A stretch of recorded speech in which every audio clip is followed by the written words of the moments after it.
Hi hello guys. நம்ம சேனலில் இப்போ என்ன பார்க்க போகிறோன்னா சிக்கன் கிரேவி எப்படி செய்யுதுன்னு பார்க்கலாம். நான் வந்து வெங்காயம் தக்காளிலாம் கட் பண்ணி வச்சுருக்கேன். இஞ்சி பூண்டு பேஸ்ட்டும் அரைச்சி வச்சுருக்கேன். கூட வெங்காயம் தக்காளி போட்டு அரைச்சி வச்சுருக்கேன். கேஸ் ஆன் பண்ணி கடாய் வச்சு கொஞ்சமாக சோம்பு கடுகு கொஞ்சம் ஆட் பண்ணிக்கலாம். கூடவே வெங்காயத்தை கட் பண்ணி வச்சுருக்கேன், அதுவும் போட்டு ஆட் பண்ணிக்கலாம். வெங்காயம் வந்து நல்லா கோல்டன் ஃப்ரை வர வரைக்கும் நல்லா நம்ம வதக்கி எடுத்துப்போம்.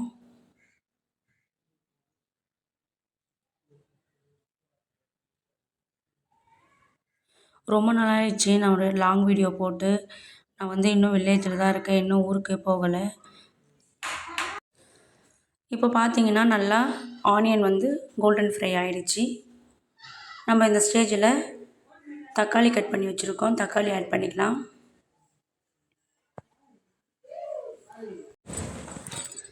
தக்காளி நல்லா குழைய வதங்குற வரைக்கும் வதக்கி எடுத்துக்கலாம்.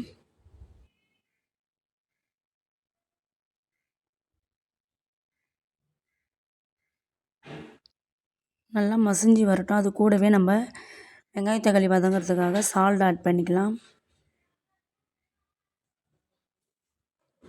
நம்ம வந்து கொஞ்சமாக மஞ்சள் தூள் ஆட் பண்ணிக்கலாம்.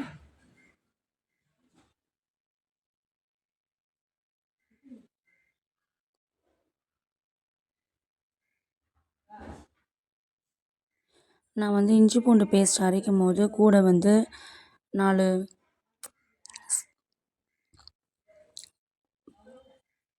மிளகு, ஒரு வெங்காயம், 2 தக்காளி, கூடவே ஒரு 10 பல் பூண்டு, கொஞ்சமாக இஞ்சி, இதெல்லாம் சேர்த்து நல்லா ஃபைன் பேஸ்ட்டாக அரைச்சி வச்சுருக்கேன். அதை வந்து நம்ம தக்காளி வந்து நல்லா வதங்கி வந்ததுக்கப்புறம் நம்ம அந்த பேஸ்ட்டை நம்ம சேர்த்துக்கலாம். இப்போ பார்த்தீங்கன்னா நான் சேர்த்துக்கினேன். நல்லா பச்சை வாசனை போகிற அளவுக்கு நம்ம வதக்கி எடுத்துப்போம்.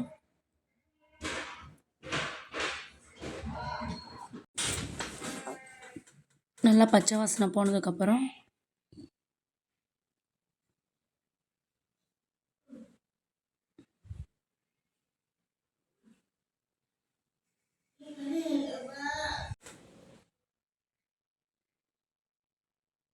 நான் வந்து கிரேவி தான் செய்கிறேன். அதனால் இட்லி, தோசை, சப்பாத்தி, சாதம் எல்லாத்துக்குமே காம்பினேஷன் நல்லாயிருக்கும். நான் வந்து கொஞ்சமாக தான் வைக்கிறேன், எங்கள் ஃபேமிலிக்கு ஏற்ற மாதிரி கொஞ்சமாக தான் செய்கிறேன். இந்த ஸ்டேஜில் நல்லா வாஷ் பண்ணி வச்சுருக்கோம் சிக்கனை ஆட் பண்ணிக்கலாம்.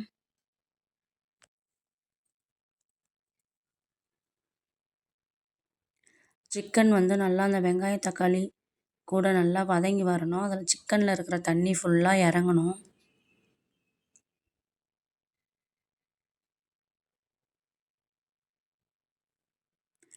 நல்லா சிக்கனை பிரட்டி விட்டுக்கலாம்.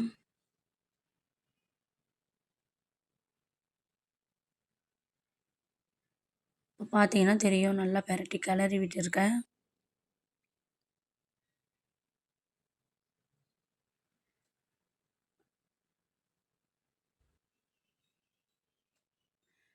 நல்லா தண்ணி இறங்கி வருது. சிக்கனில் இருக்கிற தண்ணி ஃபுல்லாக கீழே வானலில் வந்து வதக்கும் போது இறங்கிடுது. இந்த ஸ்டேஜில் நம்ம சிக்கன் மசாலா ஒரு 1.5 டீஸ்பூன் அளவுக்கு நம்ம சேர்த்துக்கலாம். நல்லா சிக்கன் மசாலா கூட நல்லா இந்த கறி வந்து வதங்கி வரட்டும்.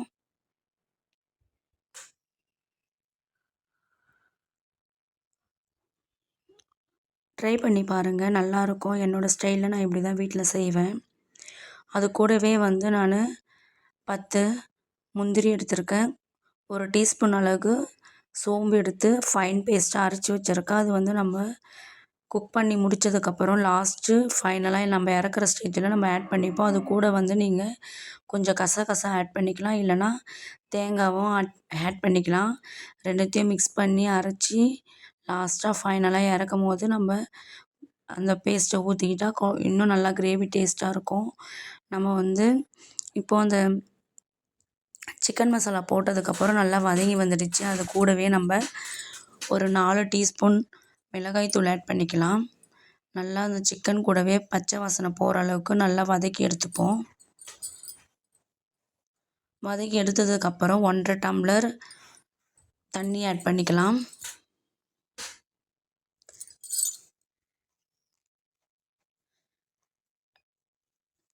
உண்மையிலேயே நல்லாயிருக்கும் டேஸ்ட்டு, செஞ்சு பாருங்கள்.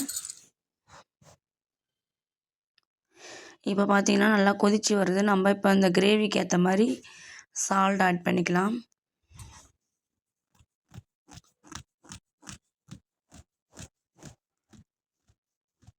சால்ட் ஆட் பண்ணியாச்சு. இப்போ நல்லா கிரேவி பதத்துக்கு வர்ற வரைக்கும் நம்ம மூடி போட்டு மூடி வச்சுக்கலாம்.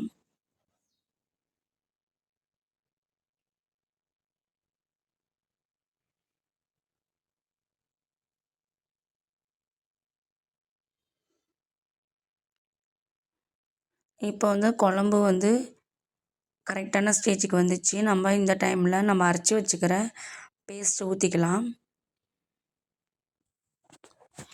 ரொம்ப நேரம் கொதிக்கக்கூடாது, அதோடய ஃப்ளேவரே போயிடும். அதனால் நம்ம கொஞ்சம் ஒரு 5 மினிட்ஸ் கொதிக்க வச்சு நம்ம கேஸ் ஆஃப் பண்ணிக்கலாம்.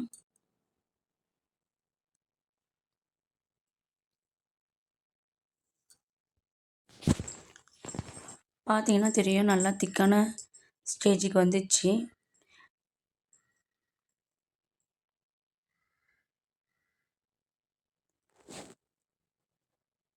அவ்வளோதான் கைஸ், என்னோடய ஸ்டைலில் நான் சிம்பிளாக டேஸ்ட்டாக சிக்கன் கிரேவி ப்ரிப்பேர் பண்ணியாச்சு. நம்ம லாஸ்ட்டாக கொத்தமல்லி ஆட் பண்ணி கேஸ் ஆஃப் பண்ணிக்கலாம். பிடிச்சிருந்தால் லைக் பண்ணுங்கள், ஷேர் பண்ணுங்கள். மறக்காமல் கமெண்ட் பாக்ஸில் கமெண்ட் பண்ணுங்கள். மறக்காமல் என்னுடைய ஐடியை சப்ஸ்கிரைப் பண்ணிக்க. Bye friends.